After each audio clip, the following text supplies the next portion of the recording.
gars, la membre manquante des Huntrix a été trouvée. Des insiders de Netflix et des documents de production divulgués ont confirmé qu'une 4e chasseuse de démons arrive dans K-pop Demon Hunters 2. Et on sait qui elle est. Son nom, son apparence, son arme, et le détail que personne n'a vu venir. Elle est directement connectée à une membre des Huntrix que vous connaissez déjà. Et voilà ce qui rend ça encore plus ouf. Le premier film nous a déjà donné des indices sur elle. Plusieurs indices cachés dans des scènes que la plupart des gens ont juste regardées et oubliées. Mais avant de vous montrer qui elle est, vous devez comprendre pourquoi une 4e membre était inévitable.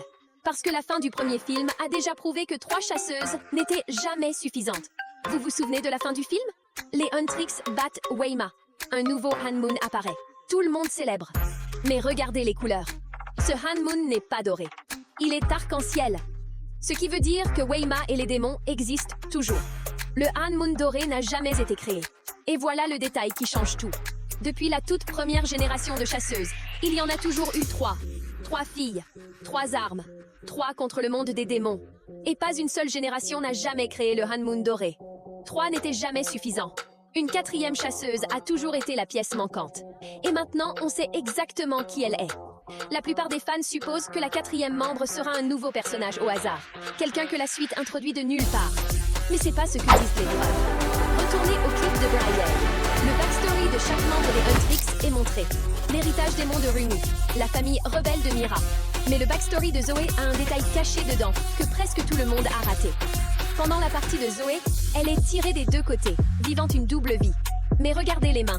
La main qui la tire vers le côté américain est une main d'homme. La main qui la tire vers le côté coréen est une main de femme. Et à la fin, Zoé lâche la main de l'homme. C'est pas une animation au hasard. Ça nous dit que Zoé est allée en Corée avec sa mère et que son père est resté en Amérique. Maintenant, voilà ce que nos sources confirment. Zoé a une sœur, une petite sœur, qui est restée en Amérique avec leur père. Et elle a les mêmes pouvoirs que Zoé. Pensez-y. Chaque membre des Huntrix a des pouvoirs qui viennent de sa lignée familiale. Les pouvoirs de Rumi viennent de sa mère Sunlight Sister. Si Zoé a des capacités de chasseuse de démons, n'importe quel enfant de la même lignée les aurait aussi. Elle s'appelle Anna. En coréen, ça veut dire un. Et cette signification n'est pas un accident. Elle est la pièce manquante nécessaire pour compléter les Huntrix et créer le Han-Moon doré. Mais voilà ce que vous voulez vraiment savoir. À quoi ressemble-t-elle? Quelle arme utilise-t-elle? Et quel Saja Boy lui est connecté? Maintenant, connaître son nom et de qui elle est parente, c'est une chose. Mais voilà la partie qui nous a vraiment choqués. Les créateurs n'ont pas juste caché des indices sur Anna dans l'histoire.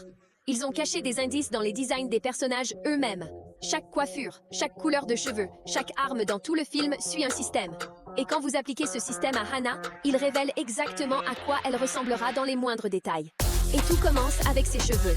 Dans les Huntrix, la couleur de cheveux de chaque membre reflète qui elle est. Rumi a le violet, qui correspond à sa nature démon. Mira a le rose framboise, qui reflète son passé rebelle. Zoé a les cheveux noirs. Alors quelle couleur aura Anna? Elle est la sœur de Zoé, mais elles sont opposées. Zoé a grandi avec leur mère en Corée. Anna a grandi avec leur père, en Amérique. Des parents différents, des pays différents, des personnalités différentes. Ce contraste se verra dans ses cheveux. Là où les cheveux de Zoé sont noirs foncés, ceux de Anna seront gris cendré ou argentés. L'extrémité opposée du même spectre. Sœur, mais miroir. Mais la coiffure, c'est là où ça devient vraiment intéressant. Chaque coiffure dans le film vous dit quelque chose sur le personnage. Les cheveux de Rumi sont tressés serrés. Ça représente son secret démon gardé enfermé à l'intérieur. Les cheveux de Mira sont longs et libres. C'est son indépendance.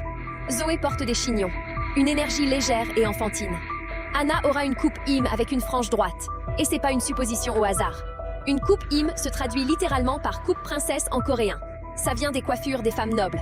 Ça représente l'élégance, le mystère et le statut élevé. Ça nous dit quelque chose de majeur sur le rôle de Anna. Elle ne rejoint pas juste le groupe. Elle va y porter un poids. Et si vous pensez que son look est détaillé, attendez de voir quelle arme elle porte. Parce qu'elle se connecte directement à Zoé d'une façon qui prouve qu'elles sont sœurs. Chaque arme des Huntrix a une signification. L'épée double de Rumi reflète ses 2 côtés, humain et démon. Les longues épées de Mira correspondent à sa flexibilité en tant que lead dancer. Les dagues de Zoé correspondent à sa vitesse et son énergie. Mais voilà ce que la plupart des gens ne réalisent pas. Zoé est la seule membre des Huntrix dont l'arme fonctionne à la fois en combat rapproché et à longue portée. Elle peut se battre de près et lancer ses dagues à distance. Ça compte parce que l'arme de Hana fait exactement la même chose.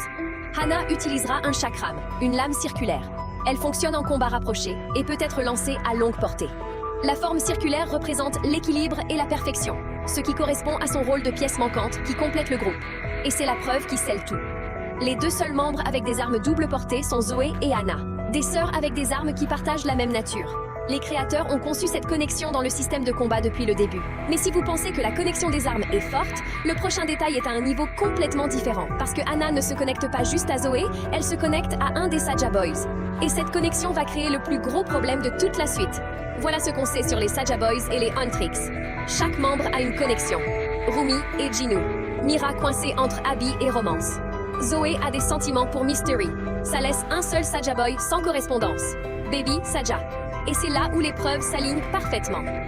À la fin du premier film, les filles envoient Abby et Mystery dans le monde des démons. Jinu se sacrifie pour Rumi. Mais Baby Saja et Romance, personne ne les renvoie. Ils restent dans le monde des humains. Ce qui veut dire que Baby Saja est là dehors dans le monde des humains, libre. Maintenant, imaginez ça. Hannah est en Amérique. Elle ne sait pas encore qu'elle est une chasseuse de démons. Elle ne sait rien des Huntrix, ni de la double vie de sa sœur, ni de rien. Et elle rencontre quelqu'un, un garçon, charmant, différent, quelqu'un vers qui elle est attirée, Baby Saja. Sauf qu'elle n'a aucune idée qu'il est un démon. Et c'est là où la suite devient sombre.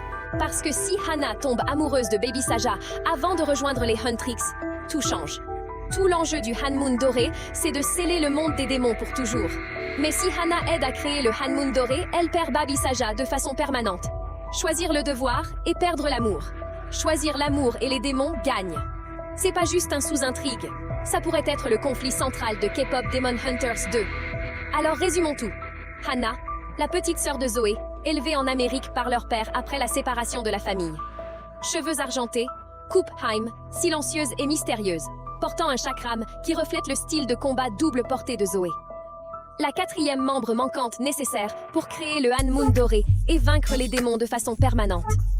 Mais elle entre dans la suite en portant un secret qui pourrait tout détruire. Un amour pour un Saja Boy dont elle ne sait pas qu'il est un démon.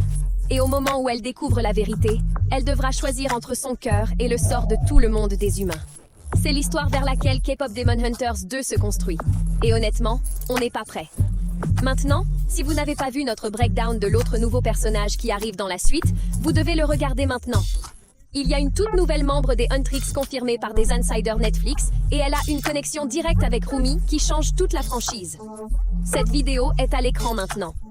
Cliquez, abonnez-vous et activez la cloche. On a d'autres infos exclusives sur K-pop Demon Hunters 2 qui arrivent bientôt. Et faites-nous confiance, ce qui arrive ensuite est encore plus grand. À bientôt.